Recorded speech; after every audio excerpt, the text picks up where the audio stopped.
a discussion and vote on a proposed confidentiality agreement between Horry County and the municipalities related to I-73 funding. I will start the discussion by saying I am not going to agree to this. I believe I've made that clear, and I believe that most of the people agree with me on that, but I will turn the discussion over to anybody else that wants to weigh in. Chairman. Mr. Servant? Make a motion we disapprove. Second. Let me hear from Mr. Loftus for further discussion. Did you have more discussion? Yeah, I can't believe that a governmental body would want to go behind closed doors to discuss anything such as this. It's not a contract or an agreement between two private individuals, which, okay, it's not a contract or an agreement between a private individual and a governmental entity, which, okay, is between two governmental agencies, and everything should be out here in the sunlight. Thank you, Mr. Chairman. I think we agree with you. Mr. DiSabato? I was just going to second that. There's absolutely no reason why this conversation needs to be had behind closed doors. I agree with you. If I could, please, Mr. Servant, if you would repeat your motion, because I want to make sure I have it written down right. Let's make a motion to disapprove. Disapprove. It's been seconded. All in favor of the motion to disapprove? Aye. Aye. Any opposed? So that motion is disapproved. We will not be signing that. Moving forward to Resolution R3619, endorsing Horry County's 1.5% countywide hospitality fee, addressing the cost of public safety resulting from tourism, and providing a good faith offer to the municipalities for the continued use of such hospitality fee. Is there a motion? Second. Any discussion? I tell you what we should do before we get too involved in the discussion. Mr. Berry, if I could get you to come up here to the podium. We've got these numbers, and I believe that we all understand these numbers. If you could break down the numbers to us in Yes, sir. simple math. Be happy to. What we have is just something to show on the screen to give you a brief summary. The first item, if you'll help me, this is not working. It's just a summary on the whole ride debt program. We wanted to state publicly that the revenues collected by the county have totaled over the life of this project from 1997 to the middle of February, when the ride debt was defeased or prepaid. At that point, we collected just over $669 million from the 1.5% hospitality, as well as other sources that are included in the total ride package. There were some admissions taxes, 2.5% car rental fee, as well as the interest that's required, totaling that number.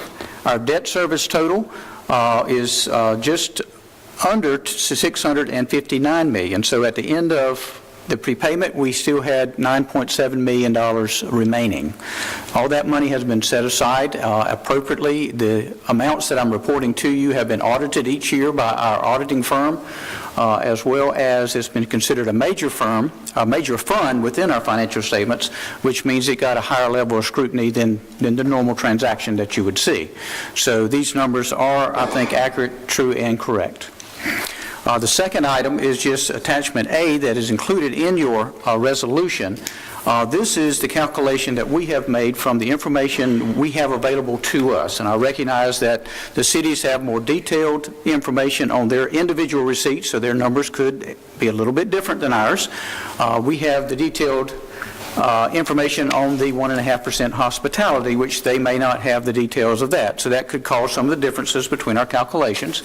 But right now, what we see, based on our financial statements, our collections, as well as the financial statements of those municipalities for fiscal year 2018, that the total hospitality-related tax collected in the county is roughly 73.9 or just under $74 million. That's their 1% hospitality, that's their 1% accommodations, or extra 0.5% local accommodations on top of that, and the county's 1.5% hospitality and accommodations as well. So the total being just under $74 million. We projected forward that if we set aside the current program and each government enacted a new legislation subject to the statutory guidelines of no more than 3% for accommodations and no more than 2% for food and beverage, that the total collected by all municipalities and the county combined would be $60 million, just over $60 million. That would actually be less than the current collections by $13.5 million. And the reason for that is the current legislation only applies hospitality to food and beverage. It does not include admissions, which we are currently collecting. It does not include rental car that we are currently collecting. As well as if you take the 1% local hospitality and the 1.5% countywide hospitality, that's 2.5%. The current statutory limit is 2%, so 0.5% is lost on all food and beverage, which amounts to another $6.6 million. Those three numbers or differences is what would create that difference. Let me stop you right there and ask you a question. So if somebody says, under new municipalities, ordinances, or whatever you want to call it, that it's the same amount of money, it's just a different person or different unit collecting it, that wouldn't be accurate, would it? That would not be accurate, correct? That would be about $13+ million off. Indeed. The accommodations would be the same amount on the rental rooms themselves, but the difference is in the food and beverage, the admissions, and in rental cars, which should all be less. All right, thank you. And the next slide is the attachment B, which is in your resolution, which takes the projected revenue for fiscal year 2020 of just over $42 million, almost $42.5 million. It sets aside roughly $18 million for debt service. Now that's smaller than the number that we had talked about previously with council. But if that amount, if you extend it to 30 years of repayment, could still fund the $275 million as the local match. Again, it extends the amortization period or the period needed to collect those funds to 30 years from 20 years, but may still be able to satisfy and complete the local match for I-73. We had identified a portion for the county at roughly 40% of the remaining revenue of $24.5. That would equal roughly $9.8 million, and the balance of that be allocated to the municipalities based on the collections within their geographic boundaries. This is the percentage calculated by the 1.5% records that we have today. So that would produce roughly $9.3 million for the city of Myrtle Beach, $3.9 million for the city of North Myrtle Beach, and so forth for each individual municipality, collecting that $14.7 million. Now, if you do back up just one slide, I just make this observation. If we parted our ways and individual governments collected more directly, in the case of the city of Myrtle Beach at $12.5 million, if they, I believe, noted that they wanted to contribute or were willing to contribute $7.5 million towards I-73, that would leave them a net of $5 million additional revenue. If we go to the next slide, in Exhibit B, this would actually return a greater net revenue to the city and still pay for I-73. So if we go with our plan, we can have money for I-73, we can have money for county public safety, and the cities get a return, a pro rata, if you will, return, which will be more in the long run. That's correct. Have you guys had an opportunity to look at the proposal that the chairman sent down there? I did, yes. Okay, sir. And You I think have? that's a positive, Mr. All right. Councilman. As you look at that proposal, what is your opinion on that proposal? You're asking us to keep it, and I'm asking you for some advice. What is your opinion, sir? My opinion is, I live in the city and the county. Yes. And my opinion is that that's a good step forward, and that hopefully we'll continue to make steps forward between the municipalities and the county. And I just ask that we give it time. Do you believe that the proposal that this council and the chairman presented for this council, do you believe it's a fair proposal? Since only Horry County can actually bond the road? I hate to put you on the spot, but I think it's time we got on the spot. It's certainly reasonable. You think it's reasonable? Yes, and it's somewhere in the range of where we would...